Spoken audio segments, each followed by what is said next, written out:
The Packers finally decide to stop messing around in the second half and put this game to bed in the fourth quarter, getting one step closer to securing a playoff berth. Yeah, I've been wanting this shit forever. I've been in the field with whatever they throw at me. Brush it off, pick myself up, moving on to the better. Okay. Hey. Yeah. Ain't no errors, baby, it's a new era. I wake up early feeling rich like I'm cash. Welcome in another episode. Sounds good. Thank you, as always, for coming back and taking a listen to us. We are two best friends. My name is Rob Ralph. Next to me is my best friend, Jordan Olson. Know that we have new content every Wednesday, every Saturday. Every Wednesday is the recap from the game previous. Every Saturday is the preview for the upcoming game. Of course, we are on YouTube, Spotify, and Apple Podcasts. Please make sure to give us a like, follow, and sub us on those platforms as well. Well, Jordan, the Packers go out west to Seattle and take care of business. The first half was looking really, really good. We were getting into a little bit of some lulls into more than a few different series there in the second half, but they finally decided to pick it up, and a really, really amazing Romeo Dobbs catch there at the end definitely helped us as far as that goes to seal that one. But Packers come away with a victory 30-13. How are you feeling coming out of this game? I mean, it's not hard not to feel good overall, right? I mean, the Packers are 10 wins. As you already mentioned, we're one game away from clinching a playoff berth. The division train sailed on us a while ago, so just kind of moving forward with getting right and getting ready to, hopefully be healthy and make a run in the playoffs. We know that run is going to have to come on the road. We likely are going to have to face one of these teams that we've lost against this season already. But yeah, I don't know. I was trying to give a grade for this game, as I was going along. At one point in time, I told my family, I'm like, hey, we could put this game away, and feels kind of like an A performance for me. And then we kind of got to the point where, like you said, we were messing around way too much. We got a little conservative at times. They just didn't really feel like they wanted to put the foot on the gas and put it to the end, so I don't know, like a B+ performance. There's a lot to like, the return of Cooper and Dobbs, huge impact on this game. Those two players were phenomenal, arguably the offensive and defensive players of the game, in my opinion. And I think that they're like a lot of these Packers games, there's a lot left to be desired, but feel pretty good about what they achieved out there on the field. How are you feeling? Yeah, it was the first half. It was a tale of two halves, obviously. First half was amazing. I thought we played really well. We were rushing the ball really well. Like you were mentioning, too, it was great to have Romeo Dobbs back. Of course, he makes a massive impact, and I think he's kind of one of Jordan Love's security blanket. I was liking how they were trying to get Jayden Reed involved, like you were mentioning on the pod from before. He is off milk carton a little bit, kind of still a little bit on there, but they were trying to find some unique ways, you could definitely tell, to be able to get him the ball. Adrian Cooper, man, on defense, just to touch on that for a second, his speed, to have him back there on defense, to be able to use him in unique ways for blitzes or cover running backs or slot wide receivers out of the opposing offense there. Is absolutely critical, and his speed is just a game changer. It's his rookie season, and I already think that the guy's got a ton of star written all over him. It was evident, especially throughout the first half. I mean, he ended up almost getting 2 picks. He should have had that 1 pick. He ended up redeeming himself and got that 2nd pick. So that was really good. So yeah, I was a little ticked off there towards the end, towards the second half, where I was just thinking, man, we were just messing around with our food way too much.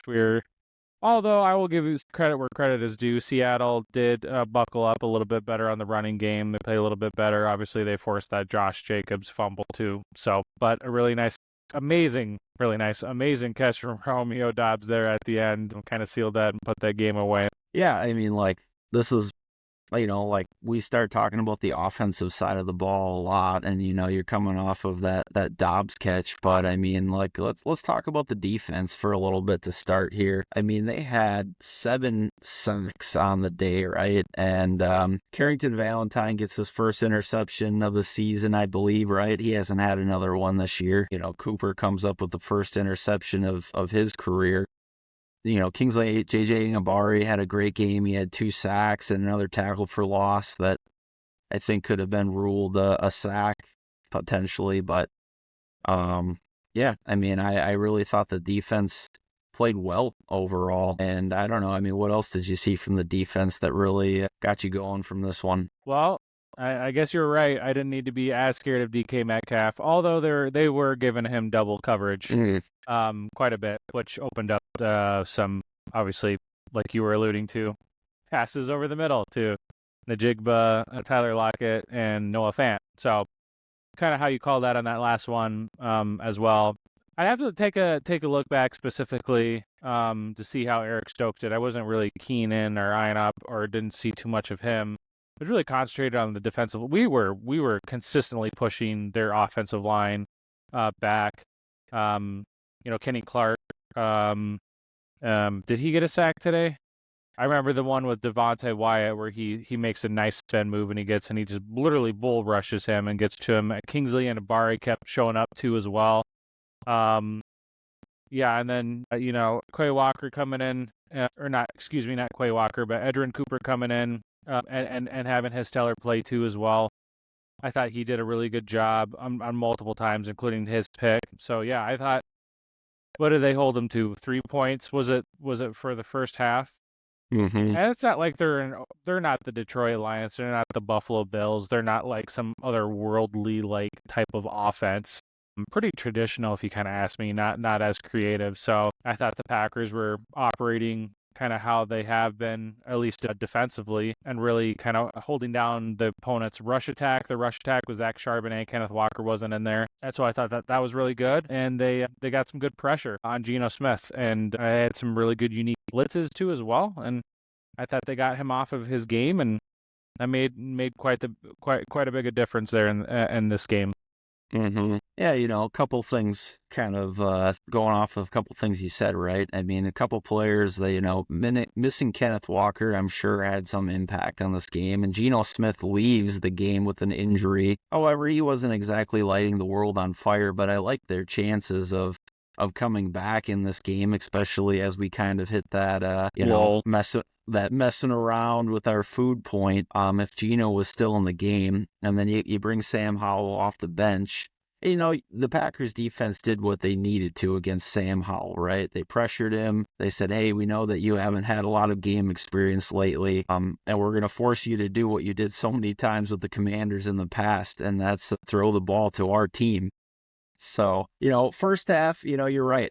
We talked about the Seahawks in the last pod being kind of a boundary offensive team. They clearly targeted the boundary early in the game, and I'm kind of surprised they went away from that. They had that really nice, catch and throw to DK Metcalf that was kind of like he ran a great route, and then just like Geno Smith put it right on him on the sideline where nobody else could get it. Oh, that was an outstanding play. JSN was eating us alive. Keyshawn Nixon, he kind of, I don't know if we want to segue into some, not bright spots, but Keyshawn did not have a great game, and he's been playing much better on the boundary. He struggled when he's had to play in the slot. And obviously he's playing there because Bullard is missing due to injury right now. But they targeted him over and over again. And, that's where they ended up getting a lot of the big gains they've had, I think, targeting Keyshawn Nixon, and then a few soft spots that we had. But overall, I don't know if we changed our game plan or when Sam Howell came into the game, but they stopped.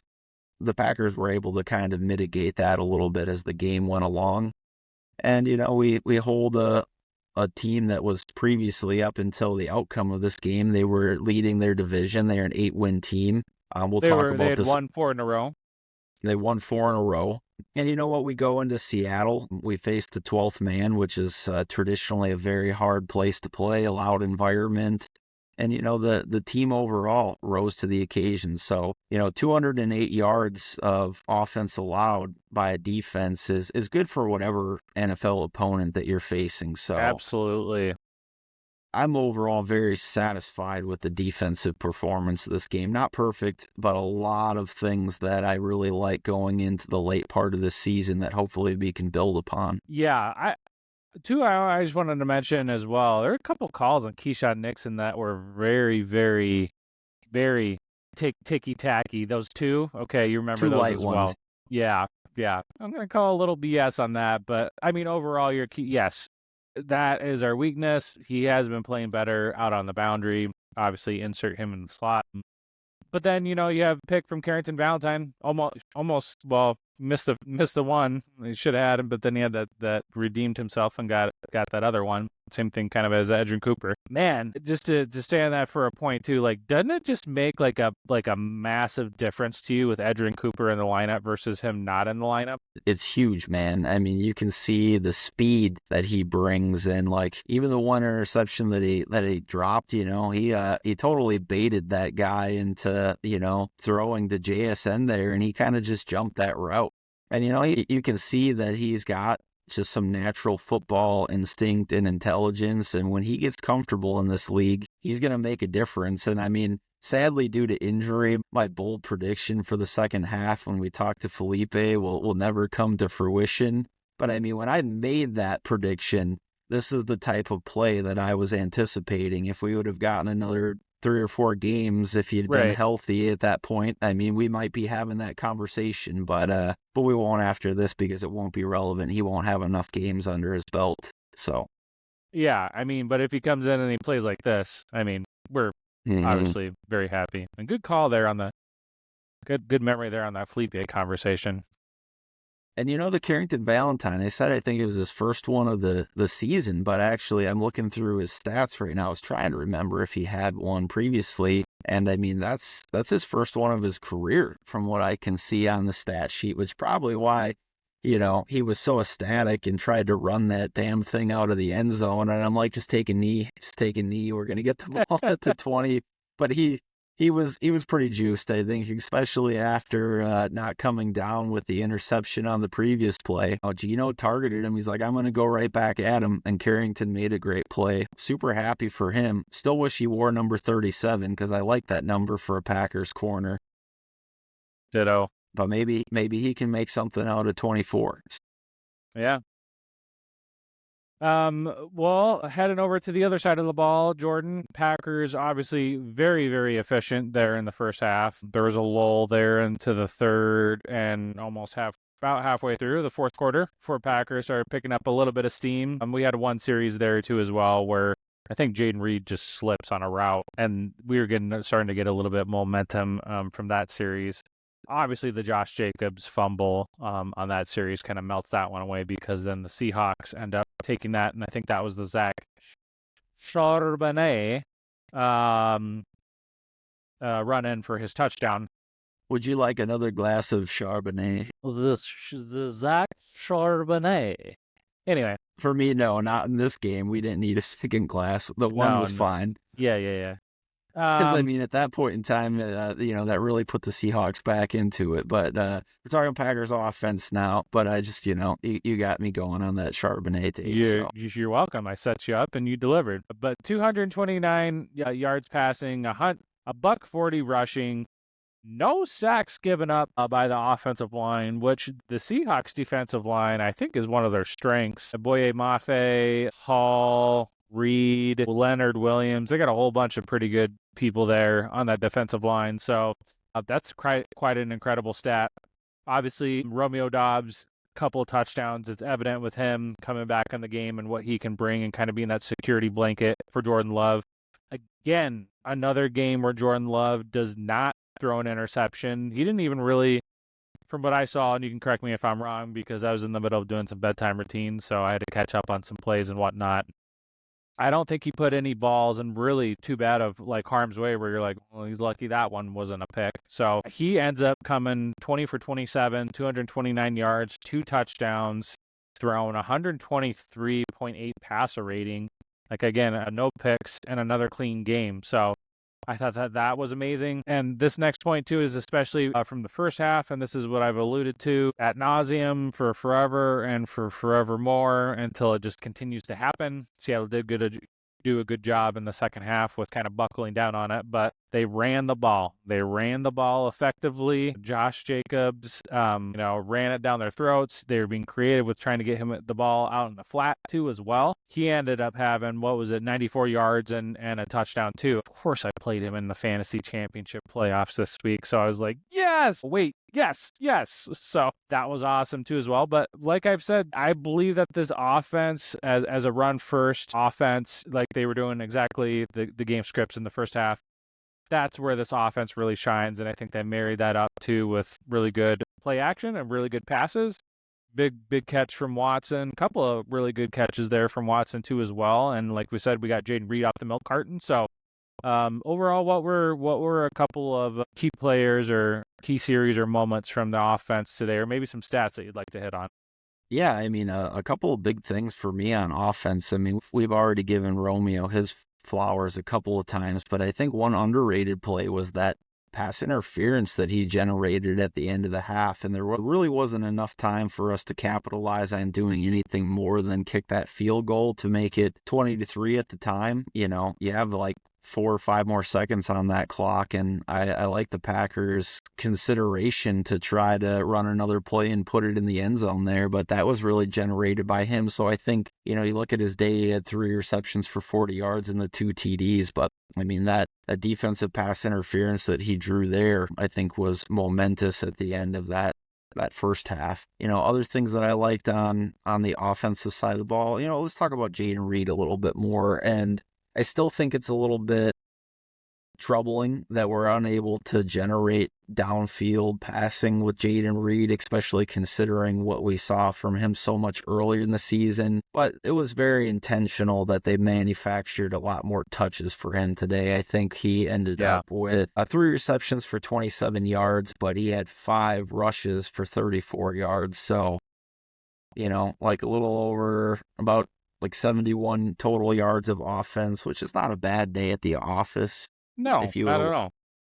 Like to see him get in the end zone, but I mean, anytime you're going to walk away with a game with Jayden Reed having about 70 total yards, we can be pretty satisfied with that. I think they ended up passing the ball to 1, 2, 3, 4, 5, 6, 7 different receivers. They had pretty good distribution overall. Christian Watson, how about that stat? I mean, you knew it was kind of coming, but 350 yards over his last 10 receptions. Yeah. I mean, that is the Christian Watson that I think the Packers and all of us fans envisioned when we drafted him and learned about, what Christian Watson's all about. If he continues to play at that level as the deep threat on this team moving into the late part of the season, I mean, that's going to be giant for us. And, I just think that, there was the Packers one time ran, I think, a 21 personnel look where they had both Emmanuel Wilson and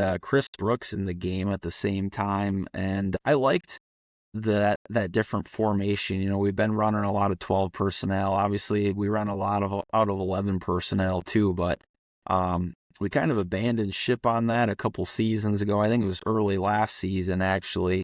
When we tried that experiment with Aaron Jones and AJ Dillon on the field, and was that staggered L, like pony back, like where they had like the 3 people in the back? Yeah, but on this play, I really liked it because I think that they had Chris Brooks out wide more as like an H back, and then they had Emmanuel Wilson in the backfield, if my memory serves me right. They put Chris Brooks in motion. I just think that there's a lot to build off of in that formation moving forward. It's probably not going to be a ton of times, but if you can throw that wrinkle in, 2 or 3 plays a game, if they can get that to be effective, I like that wrinkle a lot. So, there's been a lot of conversation about Matt LaFleur and how conservative that he's being. And I find that conversation interesting. Maybe we can play that out here for a minute, because early on in the season, preseason, actually, one of the things that we talked about is Matt LaFleur making smart decisions. Not taking that smart. Taking points when it made sense, right? Maybe not going for it on fourth down as much. I don't know if he listened to our podcast, but maybe he took that a little bit to the extreme. But I think if there's yes, he did. anything, that's where there's been a lot of criticism of this offense lately. I do think that they did miss a big opportunity to put the Seahawks away when it was 23-13 in the fourth, and then we had the Jacobs fumble. But the play before that was a really nice play design, I thought, and I don't think it was very conservative at all. Jordan Love missed Romeo Dobbs on like a 20-yard route. But then I kind of wish he would have been looking further down the field because Jayden Reed was open behind him. Yep. And if he could have got him on that strike, I think Jayden Reed would have been in the end zone on that play. So, we're kind of towing this line between smart and conservative. And if you listen to, Matt LaFleur's pressers, he'll be pretty blunt in telling you, hey, this is a situation. I believe that this is the right case. And then you look across the division and you look at, ultra, go for it guy and Dan Campbell. And obviously that's paid them a lot. And so I think it's just kind of a weird juxtaposition. I certainly think there's a few opportunities for Matt LaFleur to be more aggressive. I don't think he needs to go full Dan Campbell, Ben Johnson, but when you've got a juggernaut leading the division and that's what they're doing and they're making it on fourth down and they're going for it on these big plays, it's hard not to have that comparison and look across and say, why don't we do that a little bit more often? But it's such risk reward because you don't go for it, and then now the other team has the ball on the 50-yard line. There was an opportunity there. There was an opportunity, I think. Oh, you know what? This was the play that I wanted to bring up. And it is getting a little stale, in my opinion, from Matt LaFleur. But his zone, Josh Jacobs run through the middle on that fourth down when he does go for it. Well, I think we can be a little bit more creative. Yeah, I think there's definitely room for criticism there. Why not try play action? Why not, if you're going to run the ball, why run the ball out of the shotgun? And don't get it. Yeah, we're being nitpicky now. But the other thing I was going to talk about and being conservative, but I'm like, who's believing these, situations where we're trying to get the other team to jump off sides anymore? We've got these 4th and 5s, 4th and 4s, and everybody knows that we're going to try to get the other team to jump and we're going to take the delay and we're going to create a little bit more room for Whalen to punt the ball. Has there ever been a time where we have, you know what I mean? Like, you feel like, okay, this is where he's going to go. He's going to send them out. They're not even that good at it. Like some teams you can kind of feel like, okay, I don't know, like legitimately, right? Like the Lions, okay, well, I just know because they're just super aggressive. Some teams fall in the middle, right? But I'm like, every time I'm like, they're not going to, they see this on tape, right? Like we know what's happening.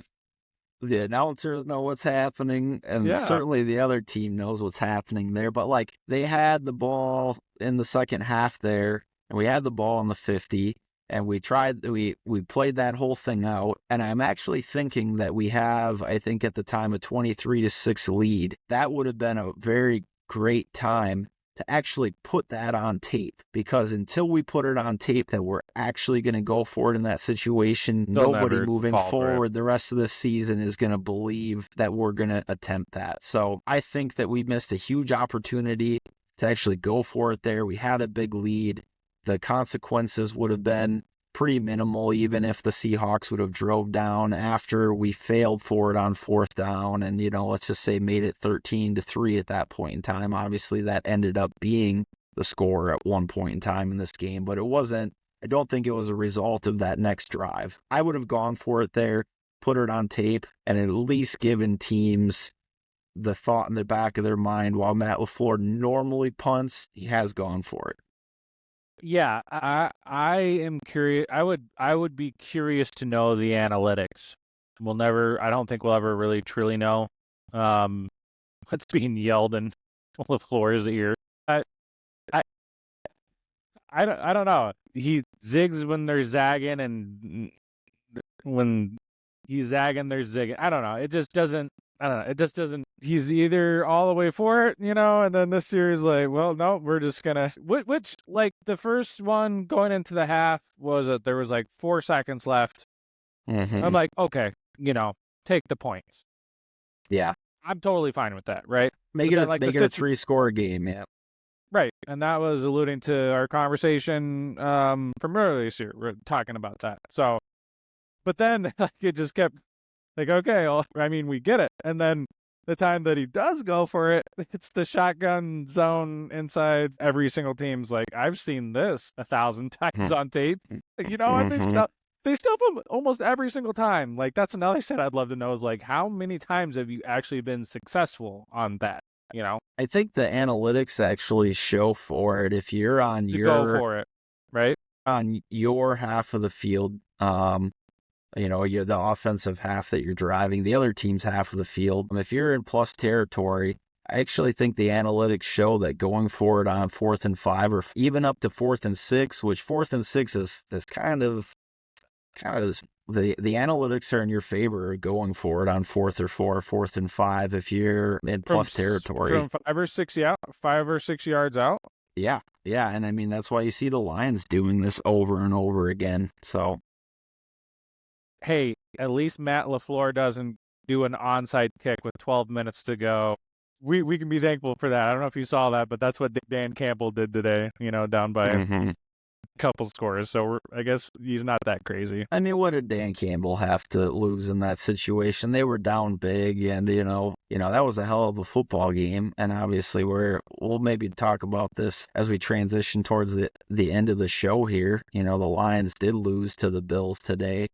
That was a great game. I mean, it's nice to see the Lions get humbled a little bit. But I mean, if the Packers aren't in it, I mean, that's potential Super Bowl preview right there. Here we go. Well, the Rams edge out the 49ers 12-6 in a low-scoring affair. Of course, I have Isaac Guerrero on my fantasy team for the championship, and he goes out and only puts up 9 points. The Commanders barely squeaked by in what was a really good game with the Saints. They survived late, and the Saints went for it, and they ended up winning 20-19. The Chiefs beat the Browns to stay at only a 1 loss. They look like they're in control of that 1 seed for the AFC, even though Patrick Mahomes ends up getting hurt. Detroit loses to the Buffalo Bills in the high-scoring game this season. Goff had 500 yards and lost. I believe he threw like 4 touchdowns and 0 picks, so that's pretty crazy. The Bucs stopped the Chargers to take a division lead for the NFC South.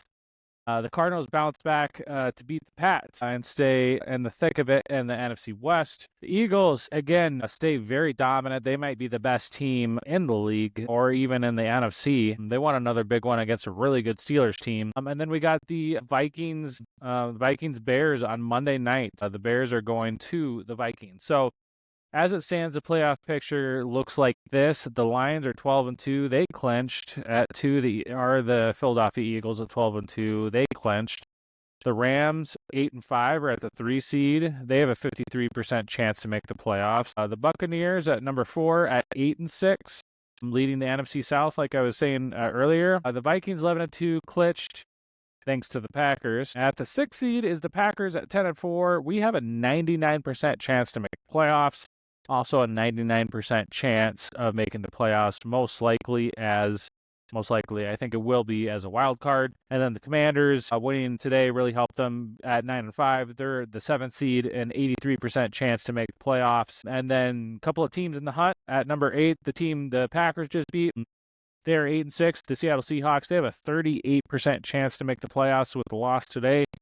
And then at 9, still in the hunt too, the Arizona Cardinals at 7-7, a 13% chance to make the playoffs. That's how everything is looking out as far as that goes. Thank you as always for coming back and taking a listen to us. We greatly appreciate it.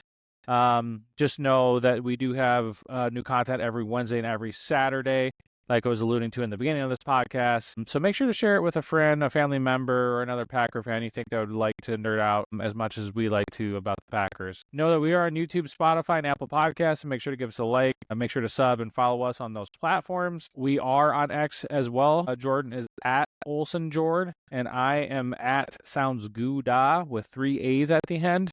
So we appreciate it. As always, Packer Nation, thanks for coming back on, taking a listen to us. Until next time, Packers Nation, we hope that you have a good morning, a good afternoon, and a good night. Take care. Go Pack, go. this shit forever. I've been in the field with whatever they throw at me. Brush it off, pick myself up, moving on to the better. Hey.